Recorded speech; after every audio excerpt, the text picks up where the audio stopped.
Every human being has shame inside them. There's something. And you never know what touches someone else's shame. Welcome back to Come Here to Me. This is a Figs and Teale episode. Good to be here with you, Teale. Good to be here with you as well. I am very nervous about today. Really like that we're challenging ourselves to do stuff that's for reals for us to talk about, right? Not stuff that is at a safe distance from us as human beings, right? That is activating, scary, incomplete processes inside of both of us or one of us at a time. Is this a payback session? No, actually, no, I don't think it is. We'll see. I don't think it is. And I don't think it should be a difficult session for you, but I could be wrong, right? You don't think it should, or I don't think it should. I don't think it's a difficult. This is a difficult. Okay, I'm here. I like this. I have a sense that this is primarily just my crap, not. Great. And I mean, obviously it's relevant because you have to deal with my crap. Well, so it sucks, but I don't think talking about it should be hard for you. Crap. You get to deal with my crap. I know what we're talking about. Figs is not launching this on me like I did in the last episode to him. I'm looking forward to this. I'm proud of you for like having this as a topic. Great. So yeah, I'm ready. Great. By the way, one thing that drives me crazy is when our clients talk about this and that, right? You know what I mean? And like I'm always like, what's the this we're talking about? like there's no thises or that's allowed in sessions with me, right? We always have to name explicitly what we're talking about. So with no further ado, I have weird stuff come up, shame, about our anniversary date. And it is actually embarrassing for me to talk about it, right? Because it flies in the face of like who I look like I am as a person, right? Like I'm doing this, I talk about myself, right? I share all my, stuff out loud. I let you know when I had a great poop. It was really like, you really exactly. I do tell you that. I know. So I'm not. There aren't that many things that touch like real cringe, shame moments for me. And so I'm just aware that this is an issue in our relationship, that I have some shame, a very technical word for it, but I have some discomfort come up around how we got together, how long we were together before we got married, before we got pregnant. And so obviously, I think it's useful for me to process that, right? Because I have a hang up about it. And I think it has a negative impact on our relationship, right? Because, I want to speak for you. But I'm assuming you don't have that kind of negative hang up about it. Is that fair? That is fair. I mean, I just think, I don't know. I feel like you're taking a lot of responsibility, responsibility for as though this is hurts our relationship. It's like this is a social piece. This is a socially ingrained experience to have shame around the amount of time we were together before we conceived, and how long, and I don't want to pop the cherry here. I want you to be able to say. So maybe obviously I don't want to just be me talking, but it is primarily my crap, like we said. So here's the deal. So as you know, we talked about it in the last episode. If you listen to it, go back and listen to it, where we talked about early betrayal in our relationship and doing some really good healing for us around that. So look, Teale and I got together. We met at a retreat center in Big Sur, Esalen. It was a magical coming together. It was just fabulous, right? Really romantic, full of deep intimacy. Wow. Just emotional for the first couple of hours. 15 minutes. Exactly. And then it became very deeply intimate. Okay. Wow. In other ways. Okay. Right. But we were very lucky, right? In the way, we had this magical coming together, and that continued, right? It continued after we left the artificial world that is a retreat center where you're not in your day-to-day life. You get to be yourself at best, run around naked, dancing, massaging, Not with dolphin hippies. dancing yet for We those didn't fans we didn't out there. traumatize each other with dolphin dancing naked Yet. with other people underwater looking at their junk, right? That was With months goggles. later. But anyway, so that was brilliant. And we did an amazing job at accidentally on purpose, like going at it and getting pregnant. Yes, we got pregnant early. We were not using. Yeah. I don't even know how many months we were together. You think I should come prepared. But we got pregnant probably, I don't know, 6 to 9 months after we met, right? Yeah, don't try to 9 months. I have no idea. I genuinely It was don't know. 6 months. Okay, 6 months. But No. like we were deeply in love. But like Yeah, that's very unconventional. Like most people are going to be like, what? Right. Yeah, but look, I was 40. I was ready. Figs was 42. 42. So yeah, I don't know. You know the details. I roughly know details. But like, so I was 42. I was ready. I had enough failed relationships to be able to look in the mirror and go, for fuck's sake, I'm not getting this relationship thing together. And having a family was really important to me. And so I met you. You were wonderful. And then not only were you wonderful, because wonderful is great, but you were actually, no offense to anyone else, you were actually relatively sane. Right? Like you just weren't like really volatile. Okay, let's be real. What Figs is talking about is he introduced me to a term called bunny boiling. He's like, Bunny boiling? One time I went over to your house and we were like gonna have a nice weekend, and you're like, you were looking at me, and I'm like, why are you looking at me? And you're like, I'm just trying to see if you're a bunny boiler. Yeah, bunny boiler is a reference to Fatal Attraction, where the woman goes crazy, loses her mind, and in her moment of losing her mind, of unrequited love or being drop kicked to the curb, and she's not happy with it, she gets so upset that she gets the guy's child's bunny rabbit and boils it in a pot. And so, like, it's not fair, right? Like, it's terrible, right? Like, I'm really sorry. And Is this a good time to tell the viewers that we actually have a bunny now? Oh my God. Yeah, we adopted a bunny. I'm not happy about it. By the way, that could be its own episode, how I've ended up as a fish parent and a bunny parent. I'm primary fish parent. I'm fighting not to be primary bunny parent. But you're not having none of it, right? But look, let's not get distracted. Okay. Look, you were wonderful in many ways, and it was obvious to me really early that you were someone that I could not only like have fun and like massages and like naked hot tubbing and like that other stuff that happens after that. Oh wow. Like, but that we could actually really create a life together.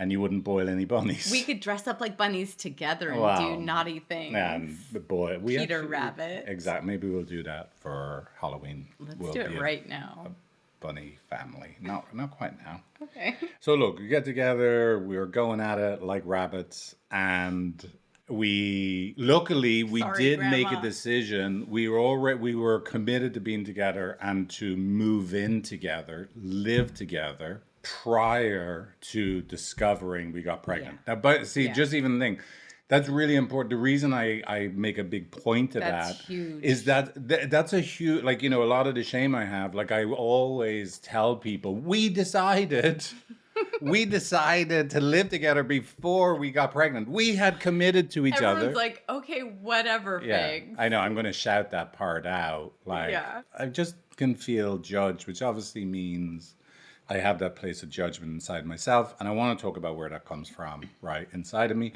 But anyway, so we have already committed to living together. Remember that. Well, it was really meaningful to me. Let me just say, as a pursuer, listen, you might be thinking about your relationship and be like, you know what? We got pregnant, and then we had to come in. Like, that's okay. We find our way, or life chooses us, or we don't wear protection, whatever it is. Figs and I did have definitely a powerful moment. I was about to kick his ass to the curb. Okay? But no, this man... Didn't know that. But go on. He figured it out. Figured it out, and we did commit before we found out that we were pregnant. And then we were pregnant. Yeah, and then we were pregnant. Decided to go... Yeah, well, make we a were life instantly together. both really excited about being pregnant too, right? Like it Yeah. was like I was excited, you were excited, and honestly, we never. I want to talk for both of us. You correct me. I never doubted or looked back for a second. I was just so excited, so happy, full on. Let's do this. He Team was Teal Figs. team awesome. Team Awesome. Yeah, Pretty we like took cheesy. photos and Yeah, like we were put just them up on our going wall. for We it. were like We were all in. of our yeah, we were just Right, excited, brilliant, right? Yeah. And then we get married. You're I'm skipping really, something. wow. Well, that we had. Okay, I'm gonna fucking say it. We had a child before we got married. Oh yeah, well that's what I mean. Sorry. I know, but we've Yeah, never yeah. said that Oh once. yeah. Like no one knows Oh yeah, yeah. why So we're Grace like. was born before we got married. Yes, Grace was born before we got married. What's it like to say that right now? Well, it's so funny. I'll tell you what was just going through my head. I was just actually the parallel with my conception. I believe my mother was pregnant with me when she married my dad. Okay. So this is where like it gets into like Yeah. much deeper, older stuff for me, right? And where I'm from, Ireland, Catholic Ireland, all that stuff. But so yes, we had Grace, home birth. Teal is a friggin' hero, right? Any like anyone that gives birth is a hero, right? But Everyone. obviously, home birth, I got to be there, and I was scared while Teal was being a warrior, screaming, shouting, biting me as she's pushing. Making him sing. Oh God, that's right. They really had to embarrass me, make me sing in front of the midwives. That was the But- second birth, but That was yeah. second birth. So look, Grace is born. We get married then, like when Grace is 5 months old. 5 months old. 5 months old. And look, that was all good. Like at the time, like I was fine with it. But it's funny, I don't realize how much you bury away that I can still feel as soon as people ask me that question, how long have you been together? I'm like, for fuck's sake, like this question touches on, oh, did you conceive? Did you have Right. a baby before you got Everyone's married? like mathematicians. They're like, well, Yeah. so then how many and Like, and some people that obviously don't have the cultural shame, they're like, oh, so Grace was conceived out of wedlock, eh? Like, right? They joke Yeah, with they think figs it's- because they think, oh, Teal and figs, they're so alternative. Exactly. Right, but figs, there's Yeah. something that like really important happens inside. yeah, for you. I feel we're less worthy as a couple. I feel it touches a place Right. of relationship shame, not just personal shame, but it's interesting. I hadn't thought of it this way. I feel protective of our relationship and being judged by other people that we got pregnant before marriage, that we had a baby before we were married. Now, by the way, look, rationally as I'm saying that, it doesn't make a lot of sense to me, but it's just a reality that I have. Obviously, some things run deep. But here's the reason I wanted to talk to you about it is I think it's unfortunate how I think it does have a negative impact on our relationship. As you know, I prefer to think and to acknowledge the day we met, December 23rd or 22nd. Jesus. What is it? December 24th. Oh, for flip's sake. The 24th, December So 24th. close. The 23rd is my sister's birthday, right? But I prefer to think of our anniversary as the day we met because it's uncomplicated, right? It has no baggage. Right. We met December 24th. Year? I don't even know. Year. Whatever year it was, Let's right? not get into like the we're so years. bad, right, with the exact details, right? But that's uncomplicated. Whereas celebrating our wedding anniversary, it touches this place of relational shame that we're less worthy than other relationships. So I have been remiss in celebrating and being available to celebrate our wedding anniversary, even if not consciously. There's a part of me that would be happy if I never had to think about our wedding anniversary again. Not that our wedding itself wasn't amazing. It was beautiful. I had an amazing time with you. It was so fun. Like it was great in every way.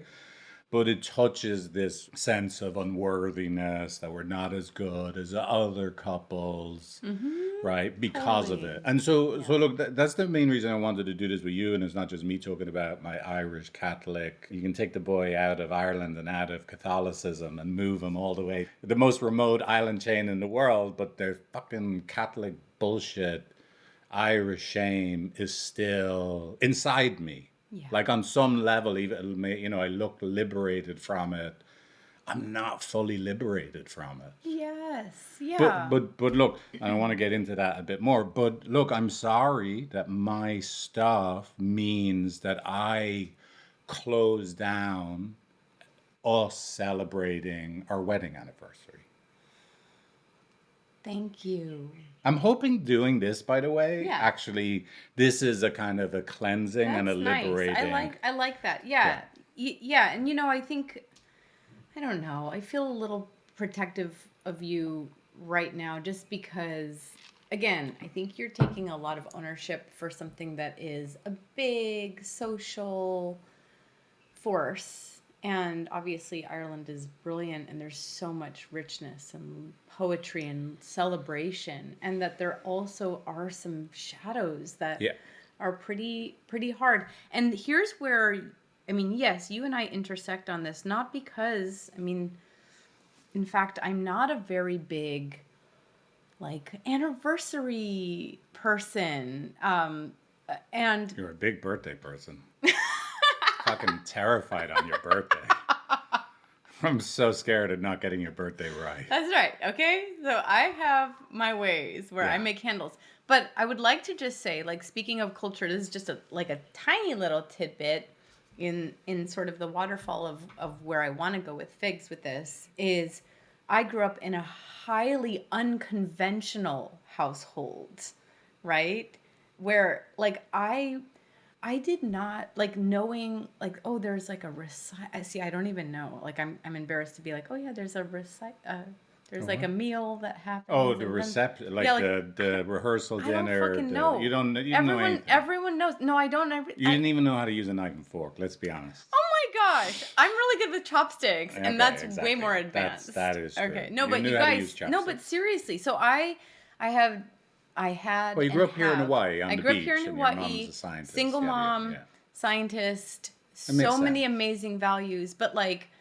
There's like a lot of like gender norms that I'm not informed with. There's a lot of traditional parts of culture and society You had no religious overhang. You no had no religious overhang. shame in the eyes of God. Any of that Exactly. shit. Like there's ways that there was just not a lot of like socially Yeah. informed parts of life for me. And I even have trouble as you're saying it now, like my immediate places, I almost like I've learned not to minimize this because it is a big deal for you and it helps me understand Right. like it hurts you and it's not something that hurts me. But because it hurts you, it hurts me. And so I'm glad, like you're saying, we're worshiping it at the altar. Like we're bringing it in to kind of being like, this is a challenge for us. Yeah. It's a challenge, right? But it just means that because I can get constricted, because once you feel shame on teaching, like I kind of constrict. I'm not as available to be in celebration, which Yeah. sucks because like you running barefoot, there's no church to make you feel shit about yourself. You don't mind if you're eating beans and rice with your fingertips. You don't have to hold a knife and fork in the right hand. Right. Like by the way, it's even crazy. Like just thinking, like people like from Ireland, and I don't even realize how crazy this is, right? We like grow up to know the moment you drop your knife, you change how you hold your fork in your hand, right? There's all these rules about how you have to be in life. Figs is an amazing eater. Maybe Yeah, but every single person where I'm from learned how to eat. I know, right? but like you But- guys here, it's like it's really beautiful. It's like artistry. Okay, thank you. Okay. That's weird, but Okay. beautiful eater.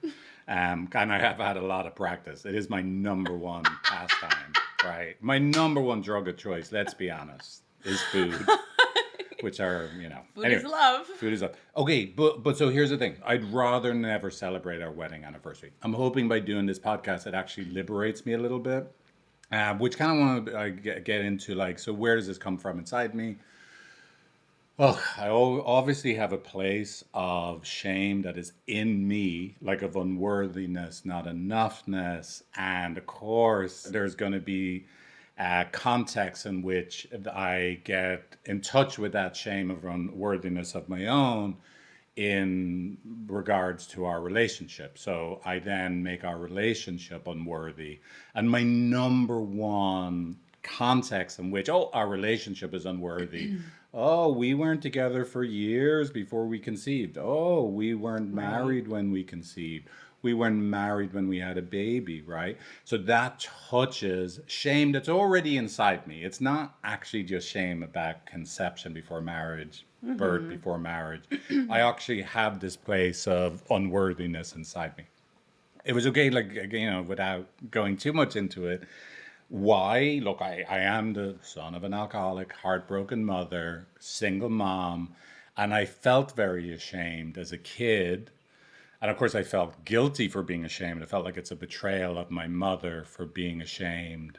There were times when I was delighted I didn't have a father around because it meant I had a built in excuse for why I was a poorer kid than the other Mm. kids in the private schools I went to, Wow. the university. Like I went to Trinity College Dublin, and for my sins, I made sure I hung out with all the private school kids at college. So I spent a lot of my life really being ashamed deeply of who I am and where I'm from. At the most fundamental level, I'd been hiding, hiding, hiding, living a secret Mm. that I am son of an alcoholic, single parent home, and I'm actually less worthy than everybody else. Right? That I felt that deeply inside of me. And, obviously, I have moments where I don't feel that, and I don't even realize how much I try and hide who I am, right? You and I get to live a world where, everything is amazing, and the wedding anniversary touches that deeper place inside of me.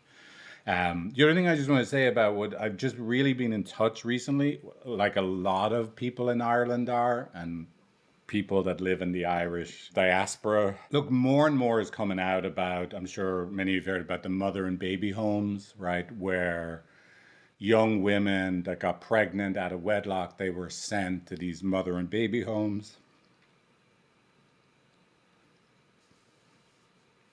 Babies, where were killed, were left to die, were neglected, were buried secretly in gardens.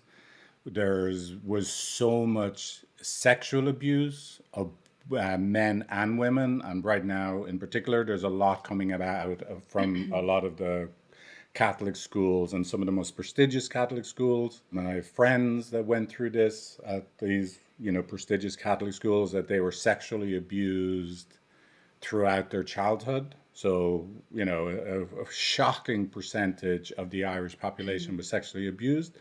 Physical abuse is so natural. It was so normal, right?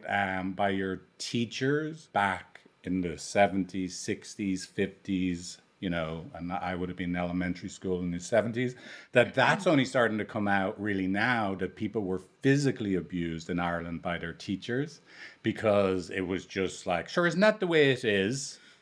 Right. So there's just so much with the Catholic Church in collusion with the state, putting pressure on families to that not only were people being abused by the state and by the church, but then the families would make those children hide the secret.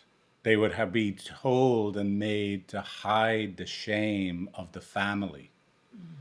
Um, and so the thing that makes my blood boil is when children are made explicitly or implicitly to keep the secret for their parent, right? Whether that's the church's secret, the state's secret, my family secret, that the grown ups, the supposed adult in the room, I'm not willing to actually face what I did wrong and won't go through the discomfort today. So I will get the victim to carry for me my shame. So what happens a lot when people are carrying shame, it's not their shame. It was actually someone else's misdeeds, and you end up carrying it. So look, I carry inside me, even though like I feel guilty almost talking about this because it's so small compared to some of the sexual abuse, physical abuse, people that went through mother and baby homes, like what they went through,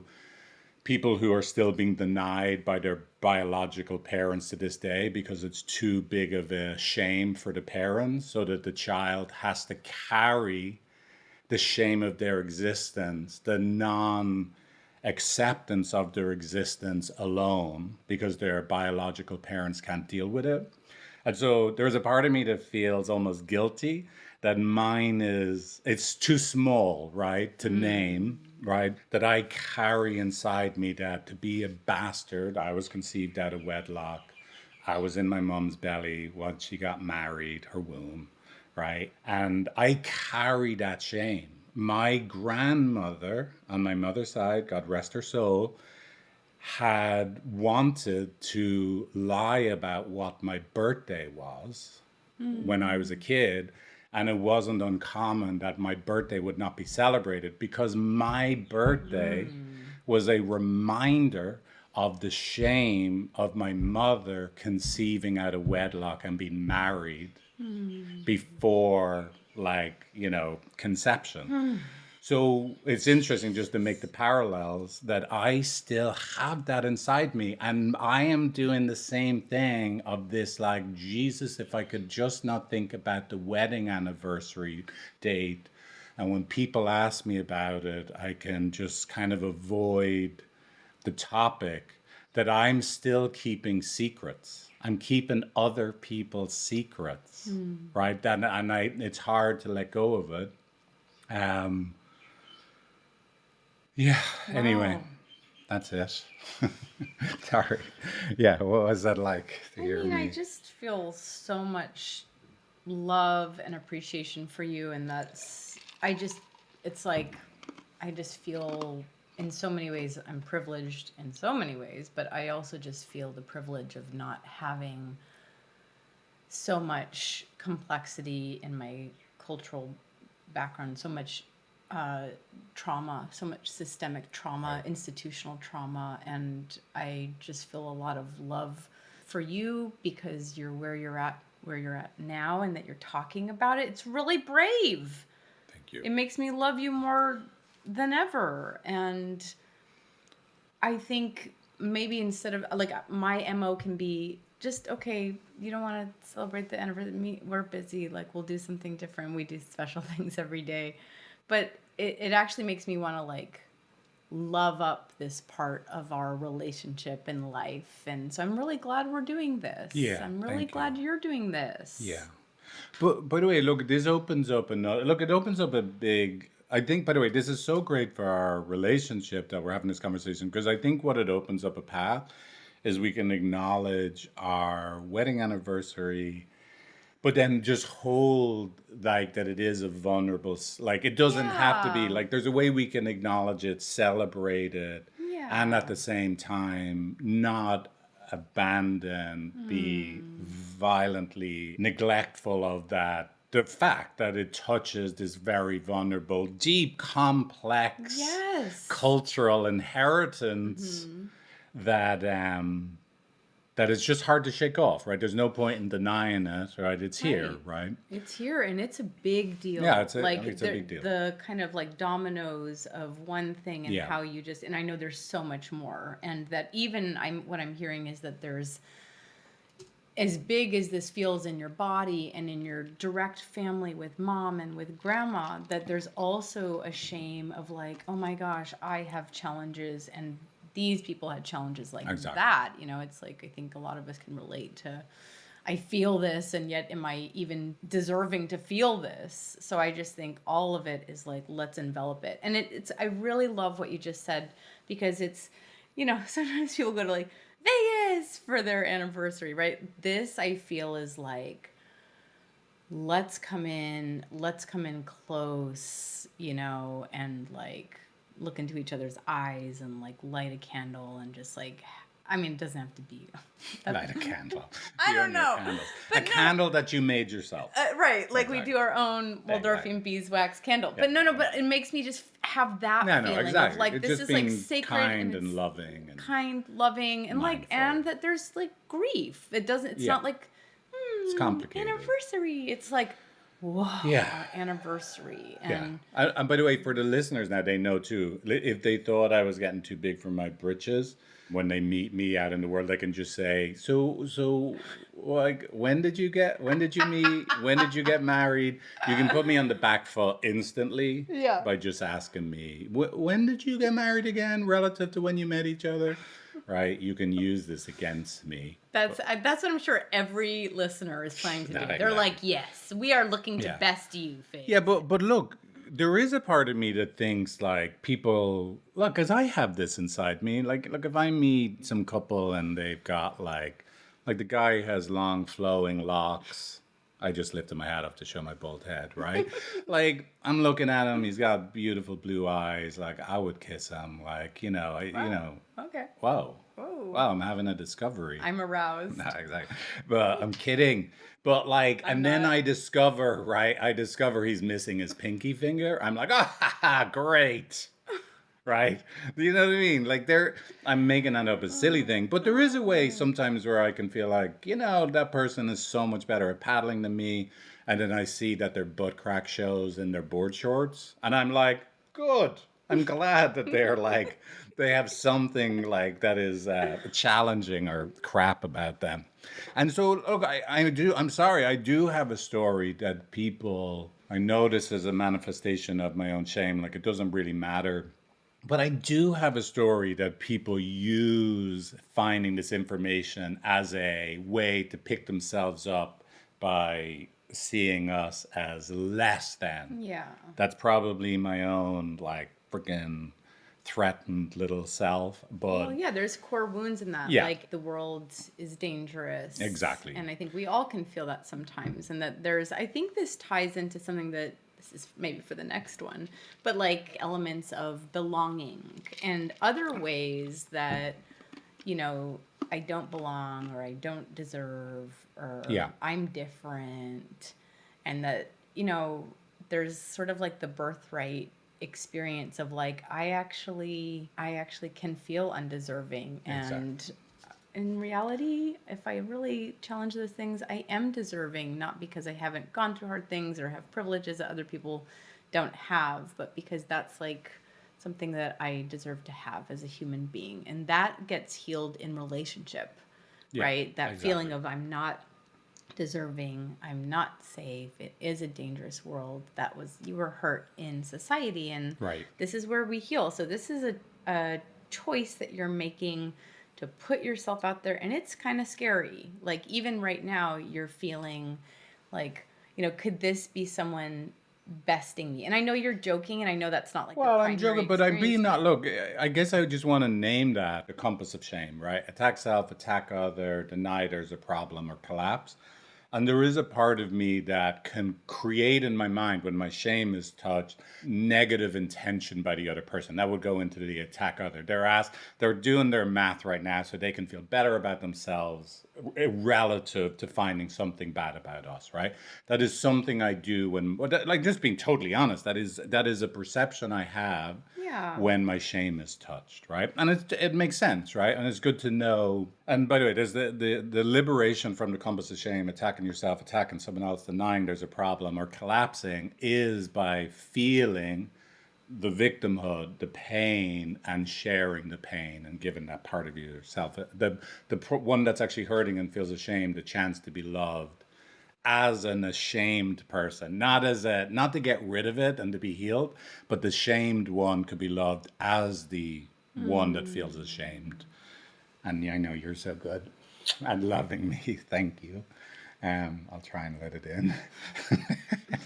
So, but anyway, look, I'm glad we talked about it. Jesus, that was Jesus, Mary, and Joseph. Jesus, Mary, and Joseph. Oh, Jesus, Mary, Oh, Joseph. Janie Mackers. Hey, I think you're amazing, and Yeah, I don't know. It's like I'm integrating what you're saying, and I just feel like it's really brave, and I'd like to just continue to think about this, but I'm just really Yeah. grateful. I'm grateful for the gift that you're offering to yourself by naming some shame that comes up for you, and that for also calling forth a culture that did you right in a lot of ways, but Oh did you yeah, wrong in a Ireland lot is of amazing. I'm so ways. proud to be Irish. I love it. Right? You know me. I still. Yeah. What was I telling the kids last night? The reason I didn't have kids till later in life is until I met your mom. I was dancing on tables and singing, right? And that kind of like, and you can see the kids light up, and the kids then are getting up on the table. We're in the middle of dinner. The kids are, yeah, exactly. They're getting up on the table, going to dance and sing right now. Go on there now. Go on, you boy. Right. Look, there's so much that I got from being Irish that is just so precious, right? And I love it, I love it, I love it. And there's a shadow. And there's a shadow, and there's a lot of hard parts of that. Exactly. So thanks for relating it to our relationship. And, right. You apologized to me at one point, but I think, if anything... Many times. And there will be more. Yeah, exactly. More. No, but I'm holding this, like, image of us just feeling close and coming together as, like... as a way to honor our anniversary, us clearly, but also a lot of other parts. I don't even know when it is. August-ish? Something. August something. August we'll 11th. have to work it out when it is. It August 11th? Yes. Yeah. So now I'm going to remember August 11th. An elephant never forgets. We'll make a point of celebrating it next year and sharing like a email or something to the news list, right? Or maybe we'll even do an anniversary. That's a good idea. Here, come here. The last thing I was going to say. So look, this is my shame. Our wedding anniversary. The fact that I was conceived out of wedlock, yada yada yada. Right? Our children were our children. Our first child, our daughter, was conceived out of wedlock. Whoa, you got two in out of wedlock. No, but our first was conceived out of wedlock. That touches my shame. But here's the crazy thing. Every human being has shame inside them. There's something. And you never know what touches someone else's shame, right? So it's just be mindful. Like you could be talking about something that you think is totally innocuous. It's nothing at all. And lo and behold, it touches the other person's shame, right? That's a good point. If you think what I get ashamed of is crazy, just you probably have something. Other people have something that everyone else goes, what's the big deal? Like, I don't care about being bald. Other people, they really get it. I have a lot of shame that they're bald. You gave a great example one time, Tia, where I was talking to a friend about how skinny he looked, how much weight he lost. A guy, you kind of nudged me, took me to the side and go, I actually think that's like that is actually an embarrassing thing for him, right? Because I'm so used to like losing weight, I would be fucking like celebrating, right? Whereas other people, they actually may be embarrassed that they're, for a guy, like skinny, right? And so it's amazing, like we don't always know when we're touching on someone else's shame spot. And other people don't necessarily, they're not doing it on purpose, but they rub up against our shame spot. Look how excited you Let's go rub up against rub up each against other. you. Vulnerability is sexy. So Figs just did something. Oh, God. You just did I think we're not. You have a session. Okay, I have a business meeting. Yeah, no. Let's just be clear. This is the on ramp. We actually do have to. You can probably. Oh Jesus, we've 4 minutes before we have to work. Love you all, and hey, love you. That was brave. Thanks. Love you. Really Thank brave. You. No, thank you. Buddy. Hey, thanks for listening, watching. You're peacing out. You're not Shaka. No, I was doing like very cool. Yeah. But yeah, listen, subscribe, whatever those other things I'm supposed to say for marketing. Catch you next episode. We're back recording. Yes, we are. Ask us your questions. Tell us what you think about this podcast. And yeah, give us some topics to talk about. Let's do that. Bye. Bye.